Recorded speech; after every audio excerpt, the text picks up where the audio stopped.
শংকৰ গুৰু কি নামে বান্ধিলা ভেটি তোমাৰ গীতে মাতে অসমীয়া সুৰেৰে আমি অসমীয়া জাতি শংকৰ গুৰু কি নামে বান্ধিলা ভেটি কি নামে বান্ধিলা ভেটি শংকৰ গুৰু কি নামে বান্ধিলা ভেটি তোমাৰ গীতে মাতে অসমীয়া সুৰেৰে আমি অসমীয়া জাতি শংকৰ গুৰু কি নামে বান্ধিলা ভেটি হৰি নাম ৰাখে বৈকুণ্ঠ প্ৰকাশে প্ৰেমৰ নদী শংকৰ গুৰু কি নামে বান্ধিলা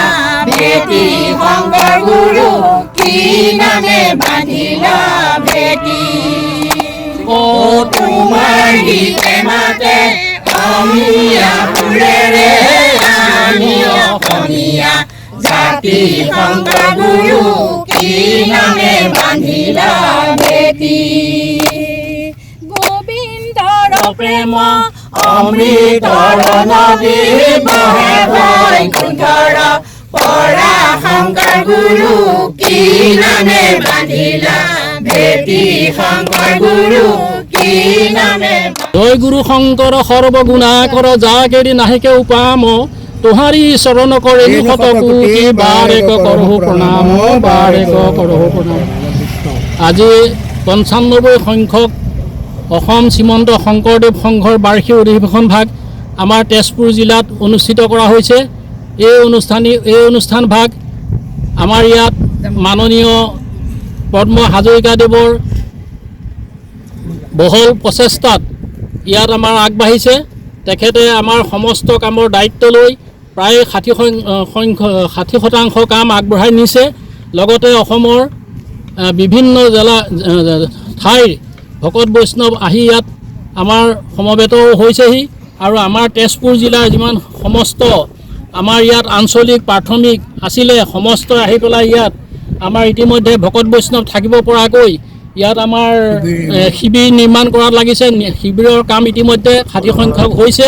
লগতে অন্যান্য শিবিৰসমূহো আমাৰ মঞ্চসমূহো সমস্তখিনি আগবাঢ়ি গৈ আছে আৰু সেয়ে আমি অনুৰোধ জনাম যাতে অসমৰ সমস্ত ৰাইজ যাতে এই অনুষ্ঠান ভাগলৈ আহি আমাক উৎসাহ উদ্দীপনা দিব।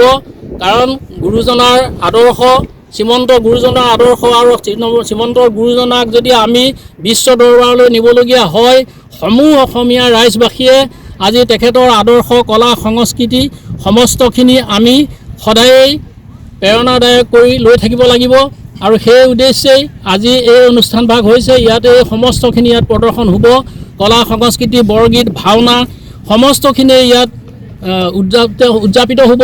সেয়ে আমাৰ ৰাইজে ইয়াতে বুজি পাব আৰু ইয়াত শ্ৰীমন্ত শংকৰদেৱ সংঘই সমস্ত গুৰুজনাৰ আদৰ্শৰ যি ভাওনা বাজানা কলা কৃষ্টি বৰগীত সমস্তখিনি যাতে গাঁৱে গাঁৱে সুকীয়া নহৈ গোটেই অসমত একেটা স্বৰত যায় একেটা ভাগত যায় সেই অনুপাতে প্ৰচেষ্টা চলাই আজি আগবাঢ়ি গৈ আছে। আমি আশা ৰাখিছোঁ সমূহ ৰাইজ আহি পেলাই ইয়ালৈ আমাক উৎসাহ উদ্দীপনা দি এই অনুষ্ঠান ভাগ যাতে সৰ্বাংগ সুন্দৰ কৰাৰ বাবে যাতে আমাক উদগনি যোগায়।